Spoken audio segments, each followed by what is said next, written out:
average. It's pretty startling when you think about it in those terms. And you know what, though? You made a good point that 62 doesn't sound that high. But when you shift it, I want to show you what happens to the extremes. Check out this graphic from our friends at Climate Central showing the average climate, okay, as a bell curve, which means that most of the weather we experience is in the middle part of the bell curve. There are two curves here. Let's just focus on this first one here, okay, which was the past climate, basically before we had the 2 degrees Fahrenheit warming that we've had since the 1881 to 1910 baseline.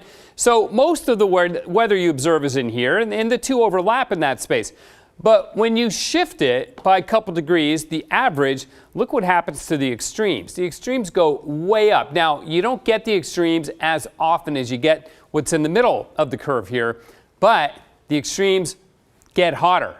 And that's a problem for us, of course, when you raise the average temperature. And that's what we've been doing. And you see far fewer extreme cold record lows, for instance, which is what has been the case over the last 10 years or so. Speaking of cool, go out to the Oregon coast, the marine layer intact, really beautiful right there, nice and shallow, which happens when you have warm air above it. This is from Cannon Beach. And that marine layer is actually on the move. Hasn't really raced into the Portland area yet with 80 degrees at 11:21 at night. But let me show you what the winds are doing. We've got a northwest wind, hasn't brought much cooling here, but that light west wind at McMinnville has. And look at the wind in Corvallis, northwest at 20. So there is cooler marine air just whipping through the coast range and hitting Corvallis right now. And their temperature is in the 60s while we are still in the 80s. So a big difference. McMinnville 9 degrees cooler compared to 24 hours ago. Same in Corvallis as that marine air is surging into the middle part of the valley, which will keep us from doing tomorrow what we did today, which was hit 98 for a record high. I think we'll still be around 90, maybe 92, but far cooler than what it has been. So, yes, still around 90, but cooler. And then after that, no more 90s for a while. Friday and the weekend will be in the 80s. Coastal drizzle. Otherwise, no rain in the forecast. We will be staying dry. See this smudge of cloud right here that moved through eastern Washington? There's an upper level system that's just developing along the Washington coast right now. It's subtle and it's weak, but it's going to be enough to shift the upper level winds to come out of the west and southwest.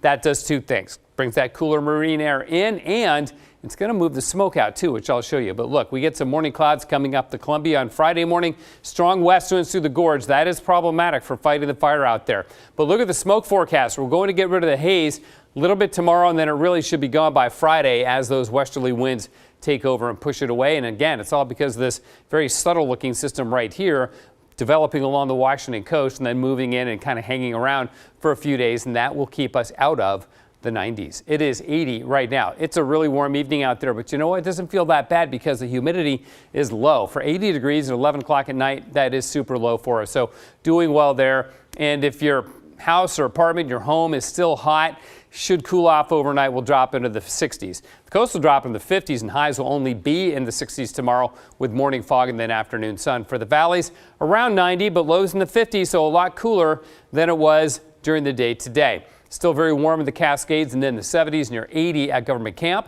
Central and Eastern Oregon, you stay high. Hot air is moving over your way, so 97 Pendleton, 92 in Bend. For the gorge, look at the winds. Westerlies building, gusts to 30 miles an hour late in the day tomorrow. So again, super problematic for fighting the fire out there. 91 in Hood River as temperatures begin to cool there too.